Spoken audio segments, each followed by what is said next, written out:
ಬಂದಿರುವಂತಹದ್ದು ನಿಮ್ಗೆ queen of cups ಬಂದಿದೆ. ನಿಮ್ಮ ಲವ್ ಲೈಫಿನ ವಿಚಾರವಾಗಿ ಬಹಳ ಕೇರಿಂಗ್ ಅನ್ನ ಮಾಡ್ತಾ ಇರುವಂತಹದ್ದು, ಅದ್ರ ಬಗ್ಗೆನೇ ನೀವು ಯೋಚನೆಯನ್ನ ಮಾಡ್ತಾ ಇರುವಂತಹದ್ದು, ಒಂದು ಸ್ಟೇಬಲ್ ರಿಲೇಶನ್ಶಿಪ್ ಅನ್ನ ಉಳಿಸ್ಕೋಬೇಕು ಅನ್ನುವಂತಹ ಆಲೋಚನೆಯನ್ನ ಮಾಡ್ತಾ ಇರುವಂತಹದ್ದು ರೆಪ್ರೆಸೆಂಟ್ ಆಗ್ತಾ ಇದೆ. ಪಾಸಿಟಿವ್ ಬಗ್ಗೆ ಹೇಳೋದಾದ್ರೆ ಎಲ್ಲವೂ ಚೆನ್ನಾಗಿಯೇ ಇತ್ತು. ಫುಲ್ ಕಾರ್ಡ್ ರೆಪ್ರೆಸೆಂಟ್ ಆಗ್ತಾ ಇದೆ ಅಂದ್ರೆ ಜಾಯ್ಫುಲ್ ಆಗಿತ್ತು, ಚೆನ್ನಾಗೇ ಮಾತಾಡ್ತಾ ಇದ್ರಿ, ಖುಷಿಯಾಗಿದ್ರಿ, ಖುಷಿಯಾಗಿ ಓಡಾಡೋದು ಎಲ್ಲವನ್ನೂ ಕೂಡ ನೀವು ಮಾಡಿರುವಂತಹದ್ದು ರೆಪ್ರೆಸೆಂಟ್ ಆಗ್ತಾ ಇದೆ. ಆದ್ರೆ ನೀವು ಯಾವಾಗ ಸೀರಿಯಸ್ ಆಗಿ ಕಮಿಟ್ಮೆಂಟ್ ಅನ್ನ ಕೇಳೋದಕ್ಕೆ ಶುರು ಮಾಡ್ತಿರೋ, ಅಥವಾ ನೀವ್ ಯಾವಾಗ ಸ್ವಲ್ಪ ಚೇಂಜಸ್ ಗಳನ್ನ ಮಾಡ್ಕೋ ಅಂತ ಹೇಳೋದಕ್ಕೆ ಶುರು ಮಾಡ್ತಿರೋ, ಅಥವಾ ನೀವು ಸ್ಪಷ್ಟವಾಗಿ ನಿಮ್ಮ ಲವ್ ಲೈಫಿನ ವಿಚಾರವಾಗಿ ಹೀಗೆ ಇರಬೇಕು ಅಂತ ಯಾವಾಗ ಒಂದು ಗಡಿಗಳನ್ನ ಹಾಕೋಕೆ ಶುರು ಮಾಡ್ತಿರೋ, ಆಗ ನಿಮ್ಮ ಲವ್ ಲೈಫಿನ ವಿಚಾರದಲ್ಲಿ ಫೀಲಿಂಗ್ಗಳು ಲೆಫ್ಟ್ ಔಟ್ ಆಗುವಂತ ಸಾಧ್ಯತೆಗಳು ಇದ್ದಿರುವಂತಹದ್ದು ನಿಮ್ಮ ಪಾಸ್ಟಿನಲ್ಲಿ ರೆಪ್ರೆಸೆಂಟ್ ಆಗ್ತದೆ. ನೀವೇನಾದ್ರೂ ಹಾಗಿರ್ಬೇಕು ಹೀಗಿರ್ಬೇಕು ಅಂತ ಏನಾದ್ರೂ ನೀವು ಅವ್ರಿಗೆ ಹೇಳಿದ್ರೆ ಅವರು ನಿಮ್ಮಿಂದ ಸ್ವಲ್ಪ ಸ್ವಲ್ಪ ದೂರ ಹೋಗಿರುವಂತಹದ್ದು ರೆಪ್ರೆಸೆಂಟ್ ಆಗ್ತಾ ಇದೆ. ಯಾಕಂದ್ರೆ ನೀವು ಖುಷಿಯಾಗಿರ್ಬೇಕು, ಸಂತೋಷ ಆಗಿರ್ಬೇಕು ಅಷ್ಟನ್ನ ಮಾತ್ರನೇ ಅವರು ಎಕ್ಸ್ಪೆಕ್ಟ್ ಅನ್ನ ಮಾಡುವಂತಹದ್ದು. ಈಗ ಸದ್ಯದ ಮಟ್ಟಿಗೆ ಅವರು ನಿಮ್ಗೆ ಯಾವುದೇ ರೀತಿಯ ಸೀರಿಯಸ್ ಕಮಿಟ್ಮೆಂಟ್ ಗೆ ಒಳಗಾಗುವಂತ ಸಾಧ್ಯತೆಗಳು ಯಾವುದು ಇದ್ದಿರೋ ಮಟ್ಟಿಗೆ ನಿಮ್ಮ ಪಾಸ್ಟ್ ನಲ್ಲಿ ರೆಪ್ರೆಸೆಂಟ್ ಆಗ್ತಾ ಇಲ್ಲ. ಈ ಪರ್ಸನ್ ಏನು ಈ 4 ಕಾರ್ಡ್ ಬಂದಿದೆಯೋ, ಈ ಪರ್ಸನ್ ಸೀರಿಯಸ್ ಕಮಿಟ್ಮೆಂಟ್ ಗೆ ಸಿಗುವಂತಹ ಸಾಧ್ಯತೆಗಳು ಇದ್ದಿರೋ ಮಟ್ಟಿಗೆ ನಿಮ್ಮ ಪಾಸ್ಟ್ ನಲ್ಲಿ ಕಾಣಿಸ್ತಾ ಇಲ್ಲ. ಆಗ ಅವರಿಗೆ ಫೀಲಿಂಗ್ ಲೆಫ್ಟ್ ಔಟ್ ಆಗಿರುವಂತಹದ್ದು, ಅವರು ಸ್ವಲ್ಪ ಸ್ವಲ್ಪ ಚೇಂಜ್ ಆಗಿ ನಿಮ್ಮಿಂದ ದೂರ ಹೋಗಿರುವಂತಹದ್ದು ಈ ಕಾರ್ಡಿನಲ್ಲಿ ರೆಪ್ರೆಸೆಂಟ್ ಆಗ್ತಾ ಇದೆ. ಅಟ್ ದಿ ಪ್ರೆಸೆಂಟ್ ನಲ್ಲಿ ನಿಮಗೆ ಬಂದಿರುವಂತಹ ಕಾರ್ಡ್ ಏನು, ವೀಲ್ ಆಫ್ ಫಾರ್ಚೂನ್. ಬದಲಾವಣೆಯ ಮಾರ್ಗವನ್ನ ನೀವು ಹಿಡಿಬೇಕು, ಅಂದ್ರೆ ಬದಲಾವಣೆ ಆಗ್ಬೇಕು. ನೀವು ಅವರು ಸೀರಿಯಸ್ ಕಮಿಟ್ಮೆಂಟ್ ಅನ್ನ ಕೇಳಿದಾಗ ಅವರು ನಿಮ್ಮಿಂದ ದೂರ ಹೋಗಿದ್ದಾರೆ ಅಂದ್ರೆ ನೀವೇನ್ ಮಾಡ್ಬೇಕು, ಅಟ್ ಪ್ರೆಸೆಂಟ್ ನಲ್ಲಿ ಬದಲಾವಣೆಯ ಮಾರ್ಗವನ್ನ ಹಿಡಿಬೇಕು. ಬದಲಾವಣೆಯ ಮಾರ್ಗವನ್ನ ಮಾಡ್ಕೊಳ್ಳೋಕೆ ಹೋಗ್ತೀರಾ, ಆದ್ರೆ ನಿಮ್ ಕೈಲಿ ಆಗ್ತಾ ಇಲ್ಲ. ಯಾಕಂದ್ರೆ ವೀಲ್ ಆಫ್ ಫಾರ್ಚೂನಿನ ಕ್ಲಾರಿಫಿಕೇಶನ್ ಕಾರ್ಡ್ ಬಂದಿರುವಂತಹದ್ದು ಯಾವುದು, ಡೆವಿಲ್ ಕಾರ್ಡ್ ರೆಪ್ರೆಸೆಂಟ್ ಆಗ್ತಾ ಇದೆ. ಡೆವಿಲ್ ಕಾರ್ಡ್ ಏನನ್ನ ರೆಪ್ರೆಸೆಂಟ್ ಮಾಡುತ್ತೆ, ಅಡಿಕ್ಷನ್ ಅನ್ನ ರೆಪ್ರೆಸೆಂಟ್ ಮಾಡುತ್ತೆ. ಯಾವಾಗ್ಲೂ ಅವರ ಬಗ್ಗೆನೇ ಯೋಚನೆ ಮಾಡ್ತಾ ಇರೋದು, ಅದ್ರ ಬಗ್ಗೆನೇ ಥಿಂಕ್ ಮಾಡ್ತಾ ಇರೋದು. ಸ್ವಲ್ಪ ಬದಲಾವಣೆ ಮಾಡ್ಕೊಳಕ್ ಹೋಗ್ತೀರಾ, ಮತ್ತೆ ಪುನಃ ವಾಪಸ್ ಹಿಂದಕ್ಕೆ ಬರ್ತೀರಾ, ಮತ್ತೆ ಆಲೋಚನೆಯನ್ನ ಮಾಡೋಕೆ ಶುರು ಮಾಡ್ತೀರಾ. ಆ ಕಾರಣವಾಗಿಯೇ ನಿಮ್ಗೆ ನೋವುಗಳು ಆಗ್ತಾ ಇರುವಂತದ್ದು ಅಟ್ ಪ್ರೆಸೆಂಟ್ ಇನಲ್ಲೂ. ನೀವು ಬದಲಾವಣೆ ಆಗೋಕೆ ಹೋಗ್ತೀರಾ, ಎಲ್ಲಿ ಬದಲಾವಣೆ ಆಗ್ತಾ ಇದ್ದೀರಾ, ಎಲ್ಲಿ ಚೇಂಜಸ್ ಆಗ್ತಾ ಇದ್ದೀರಾ, ನೀವು ಆಗ್ತಾ ಇಲ್ಲ. ಯಾಕೆ ಹೇಳಿ, ನಿಮ್ಮಲ್ಲಿ ಅಡಿಕ್ಷನ್ ಗಳು ರೆಪ್ರೆಸೆಂಟ್ ಆಗ್ತಾ ಇದೆ. ತುಂಬಾ ಅಡಿಕ್ಷನ್ ಇರೋದ್ರಿಂದ, ನಿಮ್ಮ ಲವ್ ಲೈಫ್ ನ ವಿಚಾರವಾಗಿ ನೀವು ತುಂಬಾ ಅಡಿಕ್ಟ್ ಆಗಿರೋದ್ರಿಂದ ನೀವು ಯಾವುದೇ ರೀತಿಯ ಬದಲಾವಣೆಯನ್ನ ನೀವು ಮಾಡ್ಕೋತಿಲ್ಲ.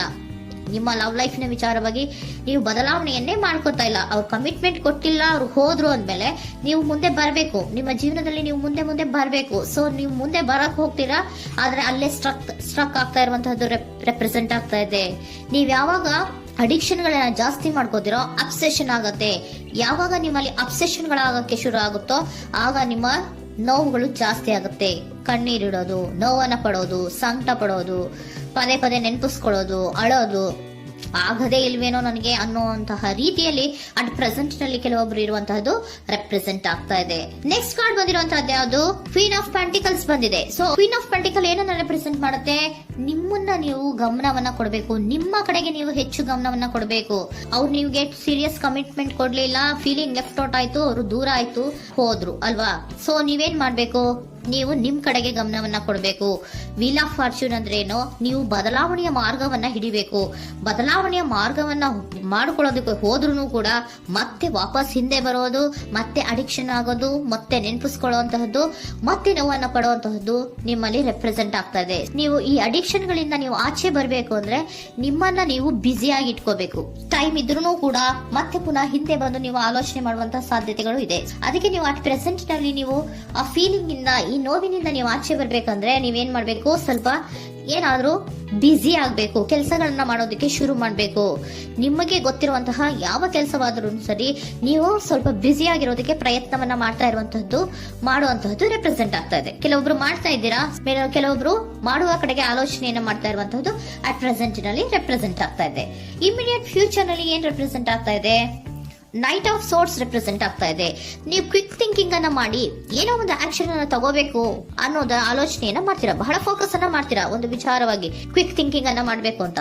ಮತ್ತೆ ಪುನಃ ಏನ್ ಮಾಡ್ತೀರಾ, ನಿಮ್ಮ ಮುಂದೆ 2 ಆಪ್ಷನ್ಗಳು ಬಂದ್ಬಿಡುತ್ತೆ. ಯಾವ್ದು ಮಾಡ್ಲಿ, ಹೇಗ್ ಮಾಡ್ಲಿ, ಏನ್ ನನ್ನ ಕೈಲಿ ಆಗ್ತಾ ಇಲ್ವಲ್ಲ ಮರೆಯೋದಕ್ಕೆ, ಮುಂದೆ ಹೋಗೋಣ ಅಂತೀನಿ, ಮತ್ತೆ ಏನಿದು ಕನ್ಫ್ಯೂಷನ್ ಅಂತ ಮತ್ತೆ ಕನ್ಫ್ಯೂಷನ್ ಅಲ್ಲಿ ಇರುವಂತಹದ್ದು ಇಮಿಡಿಯೇಟ್ ಫ್ಯೂಚರ್ ನಲ್ಲಿ ರೆಪ್ರೆಸೆಂಟ್ ಆಗ್ತಾ ಇದೆ. ನೀವೇನ್ ಮಾಡ್ಬೇಕು, ಈ 2 ಆಯ್ಕೆಗಳಲ್ಲಿ ನಿಮಗೆ ಯಾವ ಆಯ್ಕೆ ಬೇಕು ಅನ್ನೋದನ್ನ ಫಸ್ಟ್ ಆಲೋಚನೆಯನ್ನ ಮಾಡಿ ನಂತರ ನಿರ್ಧಾರವನ್ನ ಮಾಡಬೇಕಾಗುತ್ತೆ. ಡಿಟರ್ಮಿನೇಷನ್ ಅಂಡ್ ಡೈರೆಕ್ಷನ್, ನಿರ್ಣಯವನ್ನ ಮಾಡಿ ಅದೇ ದಾರಿಯಲ್ಲಿ ನೀವು ಮುಂದೆ ಹೋಗ್ಬೇಕು. ಈ ಆಲೋಚನೆಯನ್ನ ಮಾಡಬೇಕು. ಆ ರೀತಿಯ ಆಲೋಚನೆಯನ್ನ ಮಾಡಿದ್ರೆ ಇನ್ ನಿಯರ್ ಫ್ಯೂಚರಿನಲ್ಲಿ ನೀವು ಆ ರೀತಿಯ ಆಲೋಚನೆಯನ್ನ ಮಾಡಿದ್ರೆ ನಿಮ್ಮಲ್ಲಿ ಒಂದು ಪಾಸಿಟಿವ್ ಚೇಂಜಸ್ ಗಳಾಗತ್ತೆ. ಸ್ಟಾರ್ ರೆಪ್ರೆಸೆಂಟ್ ಆಗ್ತಾ ಇದೆ, ಕೆಲವೊಂದು ರೀತಿಯ ಪಾಸಿಟಿವ್ ಚೇಂಜಸ್ ಗಳು ಆಗತ್ತೆ. ನಿಮ್ಗೆ ಏಂಜಲ್ ಗೈಡೆನ್ಸ್ ಏನ್ ಕೊಡ್ತಾರೆ ಅನ್ನೋದನ್ನ ನೋಡೋಣ. ನಾಟ್ ದ ರೈಟ್ ಟೈಮ್, ಇದು ಕರೆಕ್ಟ್ ಆಗಿರುವಂತಹ ಟೈಮ್ ಅಲ್ಲ. The situation will improve, situation ಅನ್ನೋದು ಇಂಪ್ರೂವ್ ಆಗುತ್ತೆ ಯಾವಾಗ, ಇಫ್ ಯು ಬಿಲೀವ್, ನೀವು ನಂಬಿಕೆ ಇಟ್ಟಾಗ ಮಾತ್ರ ಸಿಚುಯೇಷನ್ ಅನ್ನೋದು ಇಂಪ್ರೂವ್ ಆಗುವಂತಹದ್ದು. ಏನೀಗ ಬೇಜಾರಿನಿಂದ ಇದ್ದೀರಲ್ಲ, ಈ ನೋವು ಯಾವಾಗ್ಲೂ ಶಾಶ್ವತವಾಗಿ ಇರುವಂತಹದ್ದು ಅಲ್ಲ. ನಾಟ್ ದ ರೈಟ್ ಟೈಮ್, ಇದು ಕರೆಕ್ಟ್ ಆಗಿರುವಂತಹ ಸಮಯ ಅಲ್ಲ. ಸ್ವಲ್ಪ ವೇಟ್ ಮಾಡು, ನೀವು ಚೇಂಜಸ್ ಮಾಡ್ಕೊಳ್ಳೋ ಕಡೆಗೆ ಹೆಚ್ಚು ಗಮನವನ್ನ ಕೊಡು, ಅಲ್ಲಿ ಚೇಂಜಸ್ ಆಗತ್ತೆ ಅನ್ನೋದನ್ನ ಏಂಜಲ್ ಗೈಡೆನ್ಸ್ ನಿಮ್ಗೆ ಕೊಡ್ತಾ ಇದ್ದಾರೆ. Surrender your full power.